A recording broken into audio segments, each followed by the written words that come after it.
liturgia de la palabra de este domingo nos habla de la oración, un tema profundamente humano, una realidad sumamente antropológica, única de nosotros los hombres. Es propio de los hombres de todas las culturas buscarle la divinidad, arrodillarse, postrarse, levantar sus manos, cerrar sus ojos. Nunca nosotros vamos a ver un animal orando, nunca vamos a ver un árbol en posición de fe. Cuando la liturgia de la palabra entonces nos habla de la oración, yo quisiera que tomáramos a partir de ellos mismos, de los textos, tres reflexiones o tres palabras que podrían ser como la síntesis de este evangelio, que es uno de los pasajes más hermosos del que nos trae Lucas, y que en sus textos paralelos, la primera lectura y el Salmo, hacen una profundización también del tema de la oración. Una primera palabra que podríamos meditar sería la confianza. O sea, oración y confianza son palabras que están sumamente relacionadas. Cuando decimos confianza, sería muy bonito que viéramos el ejemplo de Abraham, que es capaz de hablarle a Dios cara a cara. Le dice a él: Señor, discúlpame que te diga esto, ¿qué pasaría si?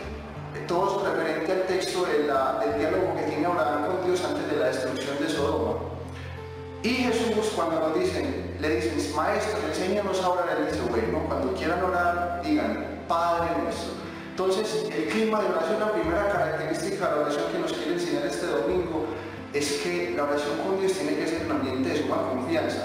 En mi oración yo tengo que ver a Dios, tengo que saber que Dios está aquí y sobre todo tengo que saber que Dios está conmigo. Y en la oración entonces yo debo sentir a Dios como mi mejor amigo. Una segunda palabra que podríamos meditar a propósito de este domingo sería la perseverancia. Entonces, cuando Jesús pone la parábola del amigo inoportuno, un hombre que recibe una visita inesperada, no tiene con qué atenderla, va donde un amigo, era de las horas de la noche, eso dice el texto del Evangelio, le toca, estaba encerrado, ya estaba acostado, el amigo le dice: no me molestes, ya dormimos, ya tenemos cerrada la puerta, pero el amigo sigue insistiendo, y por tanta insistidera es que le abre la puerta. Termina diciendo Jesús: insistan, no se cansen, busquen. Entonces, una segunda característica de la oración que podríamos tener para este domingo es perseverar. Saber que en la dinámica de la vida espiritual yo no puedo claudicar, yo no puedo desistir, yo tengo que caminar hacia adelante.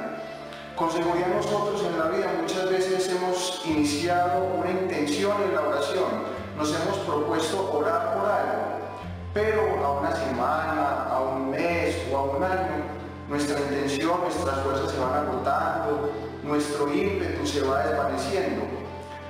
Y lo que nos está diciendo el Señor en este domingo es que hay que perseverar.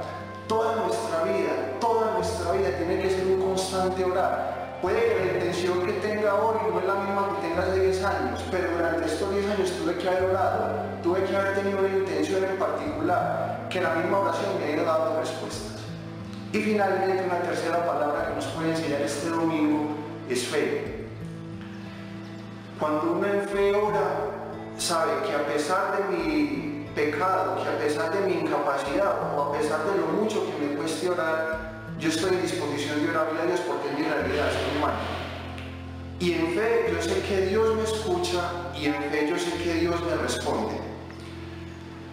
Yo simplemente quisiera recordar esas palabras que nosotros cantamos desde que somos niños. Si nosotros tuviéramos fe como un granito de mostaza, le diríamos a la montaña que se mueva y la montaña se moverá.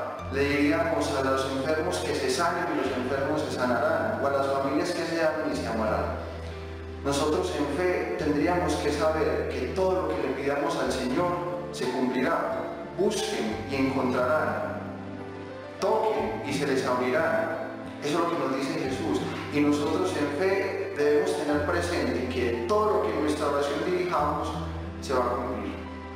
Tres palabras: confianza, saber que Dios está conmigo; perseverancia, no desistir; y fe, saber que Dios me responde y saber que Dios va a tomar la mejor decisión para mi vida. Son las enseñanzas de este domingo.